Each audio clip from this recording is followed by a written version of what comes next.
अगर आलोक यही जितेंद्र की बात को अगर आप कंटिन्यू करें, भाई इतनी इंटेंसिटी या सीरियसनेस तो कम से कम कांग्रेस पार्टी को समझनी चाहिए ना। ईडी ने बुलाया है, कोर्ट्स के थ्रू है, मामला कितना पुराना है, जमानत पर राहुल है, और कल इतनी लंबी पूछताछ के बाद भी ईडी सेटिस्फाई नहीं हुई होगी, तभी तो आज बुलाया होगा।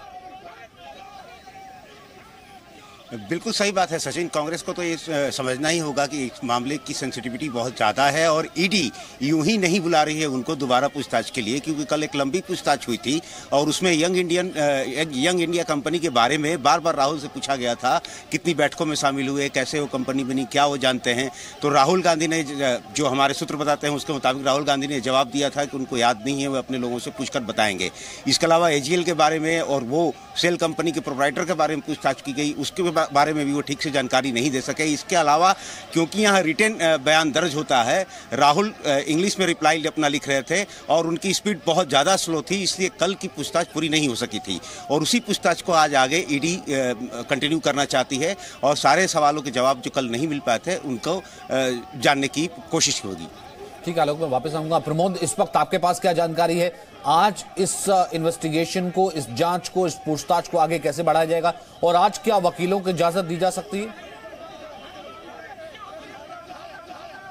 देखिए, आज भी जो क्वेश्चन ईडी के रह गए थे, जो कल पूछताछ में पूरे नहीं हो पाए थे, उनसे जानकारी ली जाएगी, क्योंकि राहुल गांधी को अब बुलाया गया है और हालांकि 8 तारीख को सोनिया गांधी को भी समन दिया गया था, लेकिन कोरोना की वजह से उन्हें थोड़ी रियायत दे दी और 23 तारीख को उन्हें बुलाया है।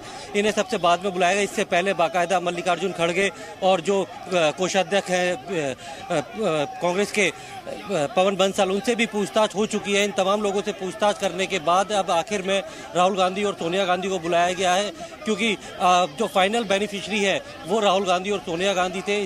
सोनिया गांधी से भी 23 तारीख को पूछताछ हो सकती है और राहुल गांधी से आज दूसरी बार पूछताछ होगी। तो तमाम जो किस तरीके से यंग इंडिया को जो है, जो कलकत्ता बेस्ड एक शेल कंपनी ने जो फंडिंग की थी और उससे पूरी जो हजारों करोड़ की जो संपत्ति थी एजीएल की, वो खरीद ली गई थी और तो तमाम शेयर, करीब 38-38% शेयर जो है वो सोनिया गांधी और राहुल गांधी के पास थे और बाकी जो शेयर्स हैं वो दूसरे लोगों के पास थे। टोटल 4 लोगों को इसमें नामजद किया गया था, जिनमें से 2 लोगों का देहांत हो चुका है। तो अब इन दोनों से पूछताछ की जा रही है कि किस तरीके से, क्योंकि पूरा मामला जो है सुब्रमण्यम स्वामी ने कोर्ट में लेके गए थे और कांग्रेस के टाइम पे लोग हो, ये उनकी मंशा है, इसलिए हर जगह वो लोग रोक रहे हैं।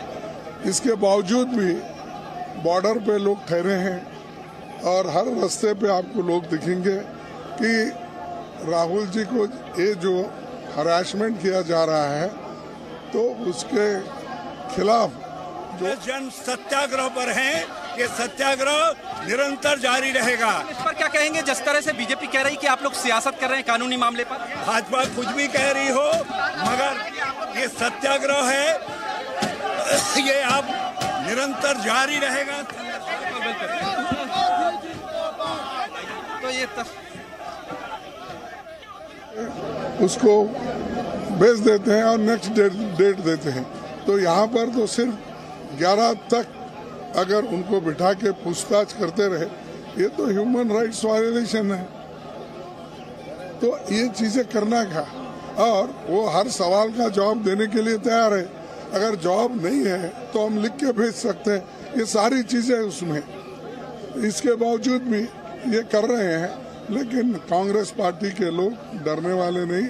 ये भूपेश बघेल छत्तीसगढ़ के मुख्यमंत्री वो सड़क पे बैठ गए हैं, अकबर रोड पे ही, यहाँ से हटने को तैयार नहीं है। पुलिस उनको मनाने की कोशिश कर रही है, पुलिस उनको यहाँ से, जो दिल्ली पुलिस के आला अधिकारी उनको समझाने की कोशिश कर रहे हैं, लेकिन भूपेश बघेल यहाँ धरने पे बैठ गए हैं। केसी वेणुगोपाल, जिनको दिल्ली पुलिस कल उठा के लेके गई थी, आपने तस्वीर देखा था, केसी वेणुगोपाल यहाँ धरने पे बैठ गए हैं। गौरव गोगोई है जो सांसद, वो यहाँ धरने पे बैठे हैं। तो तमाम लोग यहाँ से हटने को तैयार नहीं है। उनको लिस्ट, परमिशन, ये सब चाहिए।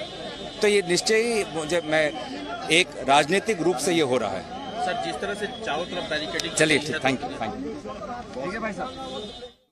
टकराव जैसी स्थिति भी लग रही है, क्योंकि यहाँ से हटना नहीं चाहते हैं। बिल्कुल बिल्कुल बिल्कुल करता हूँ बात। अरे यार क्या कर रहे हो, आराम से रहो ना, आराम से ले लो।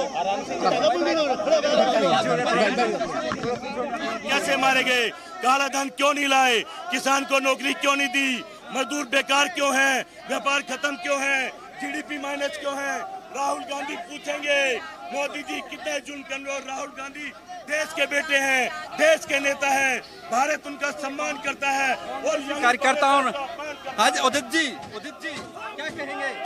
भाजपा शासित राज्य है, उनके सारे मुख्यमंत्रियों के खिलाफ उनके परेशान करने के लिए कर रहे हैं। आज विपक्ष को दबाने की कोशिश की जा रही है, दबेंगे नहीं हम लोग। पुलिस आपसे क्या कह रही है? बिल्कुल नहीं उठेंगे, क्यों उठेंगे भाई? हमको जाने से रोक रहे, हम तो जा रहे थे, हमको रोका पुलिस ने, हम थोड़ी बैठे हैं यहाँ, हमको जाने से रोका गया है। पुलिस के अधिकारी क्या कह रहे हैं? भाई हमको तो जाने नहीं दे रहे ना, हम तो जा रहे थे भाई, जाने नहीं दे, बैठ गए हैं। बिल्कुल हमारा प्रोटेस्ट है। आप मुख्यमंत्री हैं, इसलिए एक संकट यहाँ हो रहा है कि कैसे पुलिस आपको बात करे। दिल्ली पुलिस के आला अधिकारी क्या कह रहे हैं? जी, दिल्ली पुलिस के लोग क्या कह रहे हैं? दिल्ली पुलिस तो वही करेगी जो दिल्ली सरकार चाहेगी। दिल्ली सरकार प्रजातंत्र की हत्या कर रही है। आप जाना चाहते हैं ईडी दफ्तर? जी, ईडी दफ्तर तक जाना चाहते हैं? हम जहाँ भी जाना चाहे, लेकिन हमको रोका क्यों गया है? रोका इसलिए क्या कि 144 लगाया गया, आप लोग मना किया? तो अकेले जा रहे थे। मेरे सीएम के घेरा है, पीएसओ है, उसमें जा रहे थे, उसको संवैधानिक संस्था है ईडी। ईडी तो संवैधानिक संस्था है, पूछताछ कर रही है। उस पूछताछ में आप लोग ओड़ा नहीं रखता? पूछताछ में मैं ये पूछता हूँ, 8 साल में एक भी भारतीय जनता पार्टी के नेता मिला जिसे वो पूछताछ किए आज तक के? क्यों नहीं पूछे? दीपेंद्र जी, इसका हर्ष निकल, देखिए सरकारी कार्रवाई जो राजनीतिक प्रतिशोध से प्रेरित हो, उसके विरोध में हम क्या शांतिपूर्ण मार्च भी नहीं निकाल सकते? क्या शांतिपूर्ण धरने में भी नहीं बैठ सकते? क्या हम राजनीतिक विरोध नहीं कर सकते कि सरकारी कार्रवाई का? क्या ये हमारा प्रजातांत्रिक अधिकार नहीं है? इस अधिकार से हमें वंचित क्यों रखा जा रहा है? सरकारी एजेंसीज का दुरुपयोग विपक्ष की आवाज दबाने के लिए किया जा रहा है, और उस कार्रवाई के विरोध में यदि हम शांतिपूर्ण धरने में, उसका हमें उसकी भी इजाजत हमें नहीं दी जा रही। परमिशन नहीं दी, कोई मार्च की परमिशन नहीं दी, ऐसा कह रही है पुलिस लगातार। शांतिपूर्ण मार्च या शांतिपूर्ण धरना अभी चलने दो।